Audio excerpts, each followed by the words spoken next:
Le Maroc semble vouloir accélérer à tout prix la mise en œuvre de la résolution 2797 qui souligne l'autonomie comme une solution possible au conflit entre le Sahara occidental et le Maroc.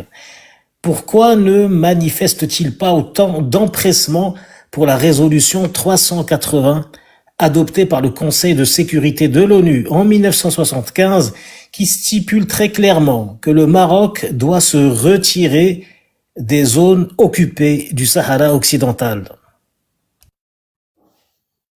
Ben, il n'y a pas que celle-là, hein.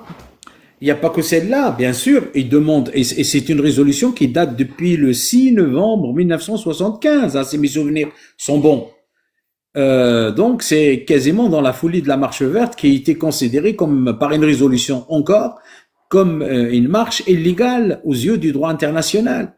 Et on l'avait bien lu dans le texte de la résolution que le Maroc demande, parce que ce texte rappelle tout simplement que toutes les résolutions qui ont précédé cette résolution, la 2797, ne sont pas enterrées. Elles sont encore et toujours en vigueur. Elles sont toujours et encore en vigueur. Donc, ce qui fait que le Maroc doit commencer par appliquer toutes les résolutions qui ont précédé celle-là, parce qu'ils sont tout le temps d'actualité, y compris celle de signer en 1991 qui atteste d'un cessez-le-feu sous l'égide des Nations Unies et de l'Organisation d'unité africaine, et surtout l'organisation d'un référendum en 1992. Et puis l'organisation d'un référendum en 1994. La résolution, bien sûr, a été sabotée par les Français par un veto.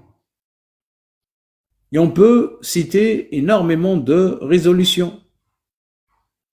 Donc, ce qui fait que c'est extraordinaire, quoi. Je veux dire, on fait le shopping. On fait le shopping dans les couloirs des Nations Unies et dans les archives des Nations Unies. Ah, celle-là nous convient, donc on va mettre le paquet là-dessus. Et comme vient de dire Adnan, 380, c'est une résolution qui vous sème à quitter les territoires. La résolution vous dit Qaoudou des territoires sahraouis, dégagez. Dégagez. C'est le dégagisme. Ils vous disent tout simplement que votre marche verte est illégale. Elle est contre le droit international. Donc moi, je ne comprends pas. Je ne comprends pas. Je ne comprends pas. On regarde et on essaye de voir qu'avec un seul œil. Il faut voir avec les deux yeux et prendre l'ensemble de toutes les résolutions. Avoir une démarche et une approche holiste. Non. Être légaliste et appliquer le droit international, on applique toutes les résolutions qui émanent de ce droit. Mais on ne va pas choisir vraiment... on n'a pas un DJ auquel on demande de passer les chansons qui nous amusent. Quand on est dans une boîte, il y a des chansons qu'on aime et d'autres qu'on n'aime pas. C'est la même chose. Donc, en plus, cette résolution... je veux dire, je l'ai encore relis, j'ai encore écouté ce matin des Mistura et tout. Des Mistura n'a fait que reprendre ce qui est marqué dans la résolution. Parce que le bar, quand ils te disent des Mistura a reconnu, c'est vraiment de la mauvaise foi caractérisée. Il a repris le point 2.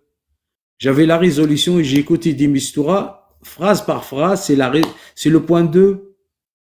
Et d'ailleurs, quand vous voyez le délégué ou le représentant de la Russie qui disait on n'a pas refusé la résolution parce qu'il y avait un point clé, un point très important et incontournable dans ce conflit qui était la MINURSO. C'est pour cela on n'a pas voté contre, on s'est abstenu.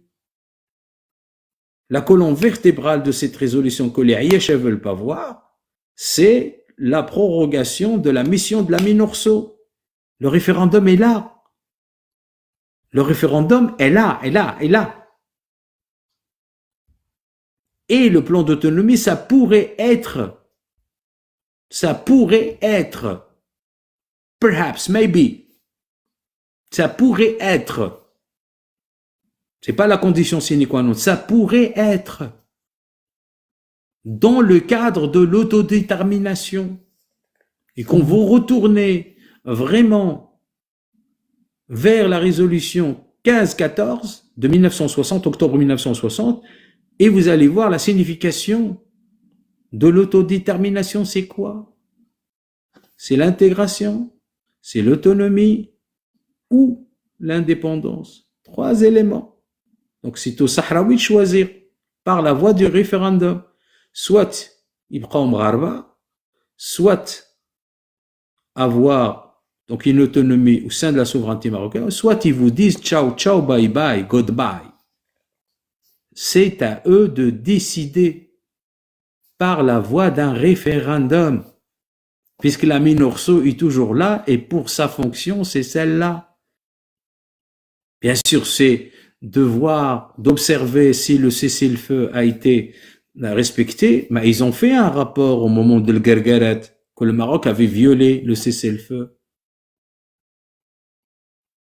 Le Maroc avait violé le cessez-le-feu. Il y a un rapport de la Minurso à ce sujet-là.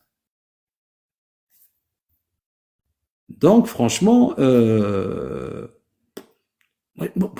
ne sais pas. Je vous ai dit que le Mgharba عندهم وجه القصدير. Ils ont une gueule vraiment ديال l'acier. وجه القصدير.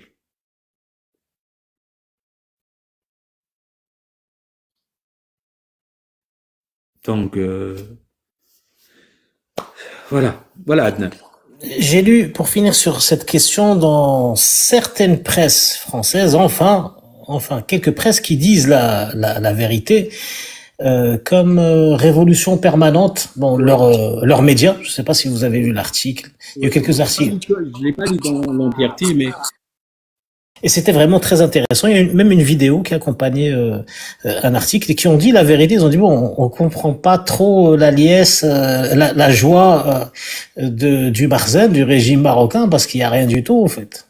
Il n'y a pas de reconnaissance du Sahara marocain. En fait, on est pris dans une propagande internationale du Maroc et de ses alliés. On est pris dans un tourbillon de propagande, de mensonges médiatiques qui veulent absolument faire croire au monde entier que le Sahara occidental est devenu marocain, alors que pas du tout. Ce n'est qu'une résolution parmi tant d'autres. Ils ont peut-être réussi à introduire le terme autonomie, oui, d'accord, mais sans plus. Voilà ce que je voulais dire sur le sujet. Une des solutions possibles. C'est pas la solution. Et en plus, les Sahraouis ont pris conscience d'une chose. Comme je vous l'avais bien dit, c'est que ils veulent les ramener dans le même piège, vers le même piège dont sont tombés malheureusement les Palestiniens quand ils ont signé les accords d'Oslo. Même si Edouard Saïd les avait prévenus en lui disant que c'était une réédition. Donc, it's a surrender. Donc, vous vous êtes rendu vraiment et vous êtes fait avoir comme des débutants. Eux, les Polisario, ont bien compris que ce piège est le même. Et donc, ils vont pas s'asseoir à table dans le cadre de cette résolution avec les Marocains, parce que tout simplement, ils ont compris une chose, grâce à leurs juristes, grâce à leur cerveau, qu'un droit ne se négocie pas. Un droit ne se négocie pas. Le Sahara est au Sahraoui. Et que on ne débat pas de ce principe. On va débattre des modalités de l'application. Ça veut dire comment on va faire partir les Marocains qui sont là-bas, comment on va faire déménager les bazars, etc. Voilà. Le jour où les Israéliens ont évacué le Sinaï, on n'a pas remis disons, l'aspect égyptien du Sinaï. On a débattu comment on va déménager les colons, etc., qui sont au Sinaï. C'est de ça dont on a parlé. Le Sinaï est égyptien. Voilà. Et les Sahraouis veulent vraiment débattre de la même manière. On ne discute pas est-ce que le Sahara est marocain ou Sahraoui. Non, le Sahara est Sahraoui. Vous voulez avoir une confirmation, on passe par le référendum. Et il n'y a que les Sahraouis qui votent. Et une fois c'est fait, à ce moment-là, on va discuter les modalités de l'évacuation de l'Mgharba. L'Aïacha ou Hacha al-Malik ou Ana Ayashi Hacha al-Malik, comme disent la chanson. Donc, ils vont la chanter à ce moment-là à Marrakech, à Qal'at Mgouna, ou là, je ne sais pas où. Mais ils dégagent du Sahara. Voilà. Et ça, je crois que les Sahraouis ne vont pas s'asseoir, surtout avec Omar Hilal qui va venir, pas avec des bananes, mais il va venir avec une grappe de dattes. Donc, voilà. Il va leur dire, on a les dates. On a les dates, nous. Donc, voilà. Et Bourita, je ne sais pas avec quoi, il va venir avec des figues ou là, je ne sais pas. Ils ont des dates, mais pas de cerveau. Merci. Merci, très cher professeur.